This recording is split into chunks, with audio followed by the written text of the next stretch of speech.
बनाए गए हैं और जो पंजाब की 30 विधानसभाओं में चुनाव प्रचार का कार्यभार संभालेंगे।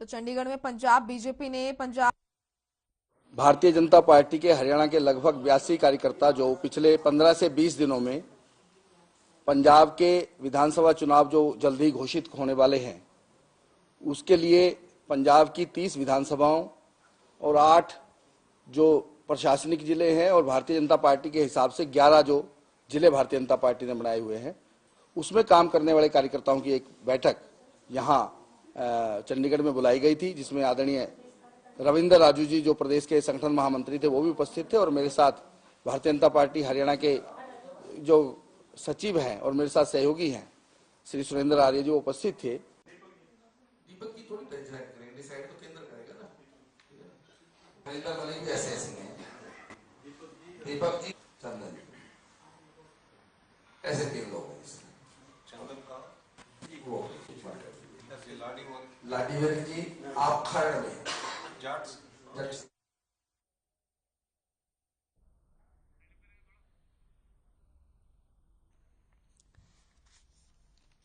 तो चंडीगढ़ में पंजाब बीजेपी ने पंजाब में होने वाले चुनाव को लेकर बैठक की है। बैठक में आगामी चुनाव के लिए रणनीति भी बनाई गई, जिसके बाद पंजाब चुनाव प्रभारी संजय शर्मा ने बताया कि हरियाणा के 82 कार्यकर्ता पंजाब चुनाव के मद्देनजर प्रवासी प्रभारी बनाए गए हैं, जो पंजाब की 30 विधानसभाओं में चुनाव प्रचार का जो कार्यभार है उसको संभालेंगे। तो पंजाब बीजेपी की ये महत्वपूर्ण बैठक हुई, जिसमें चुनाव को लेकर रणनीति तैयार की गई।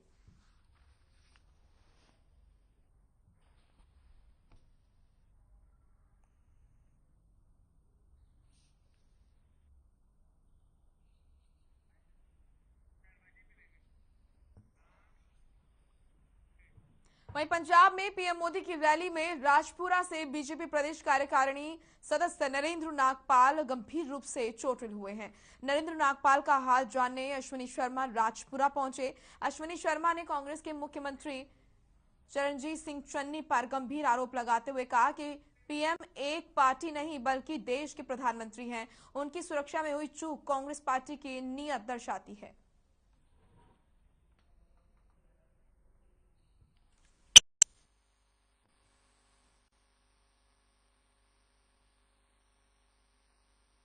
कल जिस तरीके का नंगा नाच चन्नी दी सरकार ने पुलिस दे नाल मिल के अलग-अलग सड़कों ते कीता है, उहदे तो मानवता जिहड़ी है शर्मसार हुई है। लोकतंत्र दी दवाई देने वालियां ने कल लोकतंत्र नूं तार-तार कीता। यह जिहड़ा उन्हां दी सुरक्षा नाल खिलवाड़ होया, ये बिना मैनूं तां लगदा कि इहदे पिछे बहुत बड़ा षडयंत्र है। प्रोटोकॉल दे अनुसार सीएम साहब नूं नाल होना चाहिए सी, चीफ सैकटरी नूं नाल होना चाहिए सी, डीजी नूं नाल होना चाहिए सी, क्यों नहीं सी नाल? फिरोजपुर में बीजेपी की चुनावी रैली को संबोधित करने के लिए देश के प्रधानमंत्री फिरोजपुर रैली में पहुंच नहीं पाए। इसका मुख्य कारण सुरक्षा सबसे प्रमुख है, क्योंकि सुरक्षा में लैप्सेशन को देखते हुए नरेंद्र मोदी 20 मिनट तक पुल पर इंतजार करते रहे और जाते जाते उन्होंने तंज भी कसा प्रदेश के मुख्यमंत्री चरणजीत सिंह चन्नी को और साथ ही उनका धन्यवाद भी किया। लेकिन बीते कल से अश्विनी शर्मा जो कि पंजाब प्रदेश अध्यक्ष हैं, वो बार बार आरोप लगा रहे हैं कांग्रेस पार्टी पर कि ये सुनियोजित तरीके से बीजेपी की रैली को सक्सेसफुल ना हो, इसका षड्यंत्र जो है कांग्रेस द्वारा रचा गया। और साथ ही अश्विनी शर्मा बार बार ये भी बात कह रहे हैं कि उनके कार्यकर्ताओं के ऊपर हमला किया गया, लाठी चार्ज की गई और साथ ही उनका खाना तक बसों में से निकालकर फेंका गया। और आज ऐसे ही एक शख्स से मिलने के लिए प्रदेश अध्यक्ष अश्विनी शर्मा स्वयं आए राजपुरा में, जिन्हें बीते कल फिरोजपुर में लाठीचार्ज के समय उनके सर पर चोट आई, गंभीर चोटें आई, जो कि अभी नागरिक अस्पताल में उपचार के लिए यहां दाखिल हैं। मेरे साथ हैं, सबसे पहले ये जानना चाहेंगे कि कल आखिरकार फिरोजपुर हुआ क्या? ऐसे तो फिरोजपुर से पहले 10-12 किलोमीटर एक प्यार सिंह वाला गांव है, जहां मानयोग हमारे देश के प्रधानमंत्री माननीय नरेंद्र मोदी जी आए और नरेंद्र मोदी जी का काफिला वहां रुकवा दिया गया। हम वो एक सड़क रोड पे थे, वो हम साथ वाली रोड पे थे। जब मानयोग मोदी जी का काफिला उन्होंने रुकवाया तो हमने भी गाड़ियां छोड़ के हम साइड में आ गए। इन्होंने वहां जो किसान रूपी कांग्रेस के गुंडे थे, वहां पे गुंडों से नरेंद्र मोदी मुर्दाबाद के नारे लगाने शुरू कर दिए और उनके पास लठ डंडे सोटे सारा और भी हथियार थे उनके पास। जब उन्होंने मुर्दाबाद के नारे लगा तो हमने मोदी जिंदाबाद के नारे लगाने शुरू कर दिए, मोदी जी जिंदाबाद, मोदी जी जिंदाबाद। तो मोदी जी का काफिला वापस मुड़वा दिया वहां से। तो हम आगे रैली में बढ़ने लगे तो पुलिस ने हमें रोक लिया। पुलिस ने कहा भी नहीं, आप आगे नहीं जा सकते। हमने कहा भी क्यों नहीं जा सकते, हम रैली में जा रहे हैं, हमको लड़ाई झगड़ा करने नहीं जी, आगे किसान खड़े हैं, आगे झगड़ा हो सकता है। कितना समय आपको इंतजार करना पड़ा? वहां रैली स्थल से आपने कहा कि 10-15 किलोमीटर दूर थे, तो कितनी देर तक वहां पर आपको रोका गया? क्या वहीं लाठियां आपके ऊपर भांजी गई? वहीं हमारे पर लाठीचार्ज हुआ और हम सुबह से, आप मानेंगे कि हम 12 और 12 साढ़े 12 बजे के करीब जब माननीय प्रधानमंत्री जी आए, उस टाइम से लेके शाम तक हमारी बसें थी, वो 12-15 किलोमीटर काफिला पीछे बंद रहा बिल्कुल, और इन्होंने हमें आगे नहीं जाने दिया। और हमारी धक्का मुक्की पुलिस के साथ हुई भी, हमें आगे जाने दो रैली में, और पुलिस ने तो हमारे पास लाठीचार्ज की। उसके अलावा जो कांग्रेस के गुंडे खड़े थे, वो गुंडों ने भी हमारे पे लाठी। आप कैसे कह सकते हैं कि वो कांग्रेस के गुंडे थे? क्या उन्होंने ऐसी क्या हरकत थी जो आपको लगा कि ये कहीं ना कहीं शरारत है कांग्रेस पार्टी की, जो आप गुंडा शब्द का इस्तेमाल करें? कांग्रेस का गुंडा शब्द इसलिए कि 4 तारीख को पहले उन्होंने ऐलान किया था भी हम मोदी जी की रैली नहीं होने देंगे। उन्होंने ऐलान किया था, पहले 4 तारीख को ऐलान किया था, और हम इसलिए गुंडा कह रहे हैं उनको। और उन्होंने गुंडों वाला काम किया है। पहले भी इलेक्शनों में, एमसी के इलेक्शनों में भी गुंडों के जरिए इन्होंने हमारे पे हमले करवाए। और अब उनकी साजिश बहुत तगड़ी थी। वो साजिश ये थी कि प्राइम मिनिस्टर के ऊपर हमला कराने की साजिश थी उनकी, बाय रोड। हम एक सीएम चन्नी को मैं आपके चैनल के माध्यम से चैलेंज करता हूं कि अगर अपनी माँ का दूध पिया है, कल राजपुरे में ऑन रोड आए, हम उसको बता देंगे भी रोड थे कैसे। आपने कहा कि कल राजपुरा में आए, तो कल राजपुरा में अनाज मंडी में चरणजीत सिंह चन्नी रैली करने जा रहे हैं, तो क्या कल बीजेपी राजपुरा क्या उस रैली का विरोध करेगी? बिल्कुल विरोध करेंगे, डट के विरोध करेंगे। हेलीकॉप्टर से ना आए, रोड ऑन रोड आए, चंडीगढ़ से रोड पे आए, हम उसका विरोध करेंगे, डट के करेंगे, उसको बताएंगे कि विरोध क्या चीज होती है। अभी अश्विनी शर्मा आपका हाल पूछने आए, तो क्या लगता है जब प्रदेश अध्यक्ष एक पार्टी के अपने कार्यकर्ता से मिलने के लिए आते हैं, तो क्या इस चोट का असर कम हुआ? कैसा लग रहा है? मुझे बड़ा, मेरे को इतना गर्व है कि मेरी पार्टी मेरे सिर पे हाथ है। मेरे पार्टी का मेरा पंजाब प्रधान मेरे हाल पूछने के लिए आया, मेरे बहुत बड़ी बात है। चलिए देखिए, आपने देखा कि आंखें नम होते हुए और सर पर गंभीर चोटें आई हैं, और यही कारण है कि उपचार के लिए यहां नागरिक अस्पताल इमरजेंसी में एडमिट करवाया गया है। और अभी आपने देखा कि अश्विनी शर्मा इनके हाल जान करके गए। अब ये देखने वाली बात होगी कि जहां देश के राष्ट्रपति की प्रतिक्रिया आ रही है कि इस पर चिंता जताई है राष्ट्रपति ने, और दूसरी तरफ कल देश के प्रधानमंत्री भी राष्ट्रपति से मिलने जा रहे हैं। सुप्रीम कोर्ट में याचिका दायर की गई है। अब ये आने वाला समय बताएगा कि क्या इस चूक पर केंद्र सरकार संज्ञान लेगी, सुप्रीम कोर्ट संज्ञान लेगी। लेकिन इस बात को हम बिल्कुल अपने चैनल के माध्यम से बताना चाहेंगे कि देश के प्रधानमंत्री की सुरक्षा पर चूक है, और इस पर कहीं ना कहीं राज्य सरकार का भी कहीं ना कहीं दायित्व बनता था। और इसी पर हमारी ये कवरेज जारी रहेगी। देखते रहें हर खबर। कैमरा पर्सन हरदीप के साथ मैं स्वर्ण सिंह बावा, नमस्कार। चलिए बड़ी खबर का रुख करेंगे चंडीगढ़ से आ रही, जहां पर हरियाणा के सीएम के जो निजी सचिव हैं वो कोरोना पॉजिटिव पाए गए। इस वक्त की बड़ी और अहम जानकारी, सीएम के निजी सचिव में ओमिक्रॉन की पुष्टि हुई है। ओएसडी ने लिखा सुरक्षा अधिकारी को पत्र, मेन गेट पर चेक किया जाए वैक्सीनेशन का जो सर्टिफिकेट है वो, और यहां पर सुरक्षा जो है वो बढ़ा दी गई है। हरियाणा सीएम के निजी सचिव कोरोना पॉजिटिव पाए गए। इस वक्त की बड़ी और अहम जानकारी आपके सामने। ओएसडी ने सुरक्षा अधिकारी को पत्र लिखा है, मेन गेट पर चेक किया जाए वैक्सीनेशन सर्टिफिकेट, सीएम आवास में दी जाए दोनों रिपोर्ट। तो ये बड़ी और अहम जानकारी आपको बता दें कि हरियाणा सीएम के निजी सचिव कोरोना पॉजिटिव पाए गए हैं। ओमिक्रॉन की पुष्टि उनमें हुई है। ओएसडी ने इसको लेकर सुरक्षा अधिकारी को पत्र भी लिखा है। मेन गेट पर चेक किया जाए वैक्सीनेशन का सर्टिफिकेट और सीएम आवास में दिए जाएं दोनों टीके। तो हरियाणा सीएम के निजी सचिव कोरोना पॉजिटिव पाए गए।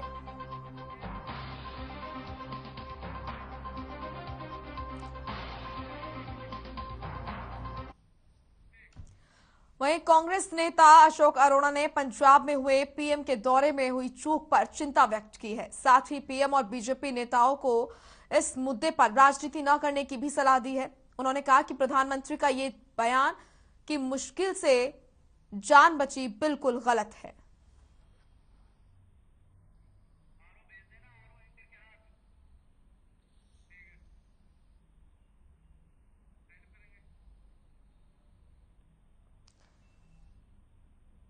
तो आपको बता दें कि कांग्रेस नेता अशोक अरोड़ा ने पंजाब में हुए पीएम के दौरे पर हुई चूक पर चिंता व्यक्त की और साथ ही पीएम और बीजेपी नेताओं को इस मुद्दे पर राजनीति न करने की सलाह दी है।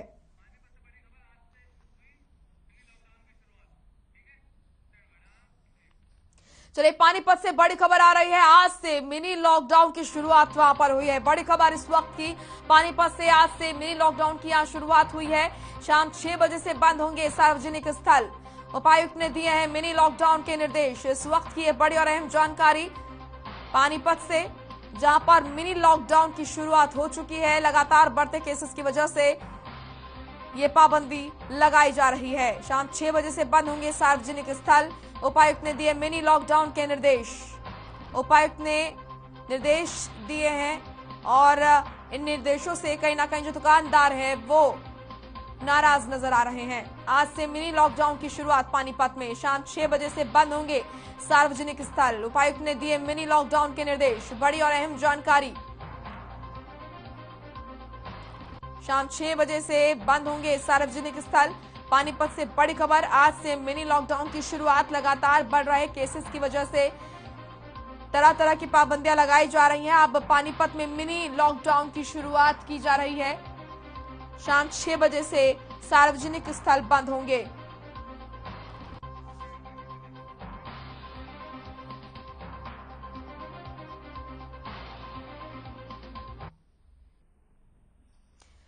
तो वहीं आपको बता दें कि लगातार जिस तरीके से कोरोना बढ़ रहा है उसको लेकर लगातार शासन प्रशासन सावधानी बरतता हुआ नजर आ रहा है और प्रदेश में एक के बाद एक केसेस जो हैं वो बढ़ते हुए नजर आ रहे हैं।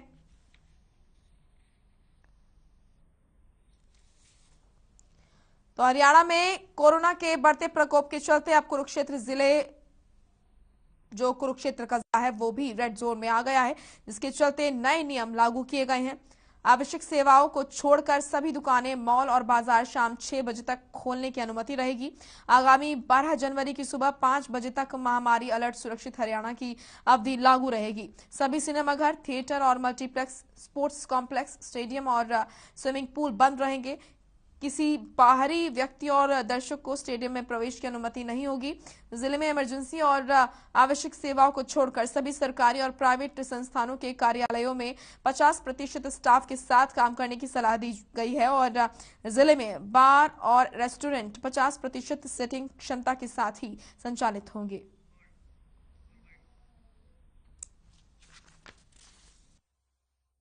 हमने ये किया है कि पीछे तक की लाइन लगवा लें और लोगों को जागरूक किया जाए। धन्यवाद। पेशेंट भी बढ़ रहे हैं, उसको लेकर भी कोई हमारे चैनल के माध्यम से लोगों से नहीं, हमारी यही अपील है कि ज़्यादा से ज़्यादा अपने घर पर ही अपना समय व्यतीत करें और जब तक ज़रूरी ना हो तब तक बाहर ना निकलें और साथ ही जब बाहर निकलें तो जो हमारी गाइडलाइंस हैं, मास्क हमेशा लगा के रखना है, सोशल डिस्टेंसिंग रखनी है, उनका पालन करें। ये निर्णय लिया गया है महामारी अलर्ट सुरक्षित हरियाणा के तहत और भी रिस्ट्रिक्शंस अभी लगाए जाएंगे इसके अंदर, जिसके तहत मेन रहेगा जो मार्केट प्लेसेस हैं, मॉल्स हैं, वो शाम को 6 बजे ही बंद हो जाया करेंगे। उसके अतिरिक्त जो बिजनेस टू बिजनेस एग्जीबिशंस या कॉन्फ्रेंसेस हैं वो उसके प्रतिबंध लगा दिया गया है।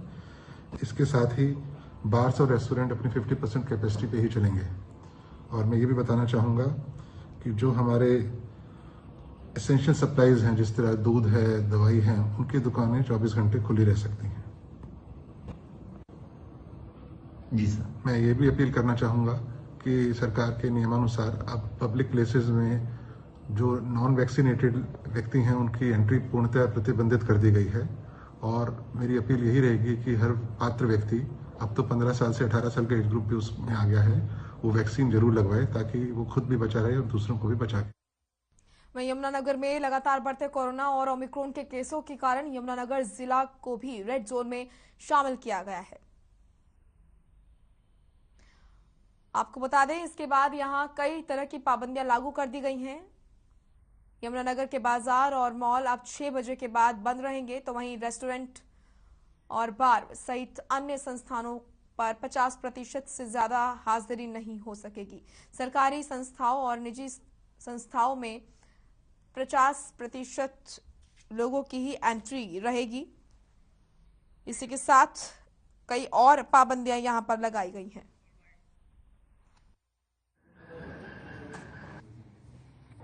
महामारी अलर्ट के ऑर्डर आ रखे हैं, जिसमें यमुनानगर जिले को ग्रुप ए कैटेगरी ऑफ जिलों में रखा गया है, जहां पे केसेस हाल फिलहाल में बढ़े हैं। इसके अंतर्गत नई पाबंदियां जो है जिले यमुनानगर में लगाई गई हैं, जिसमें सिनेमा हॉल, थिएटर, मल्टीप्लेक्सेस जो है आगामी आदेश तक बंद रहेंगे।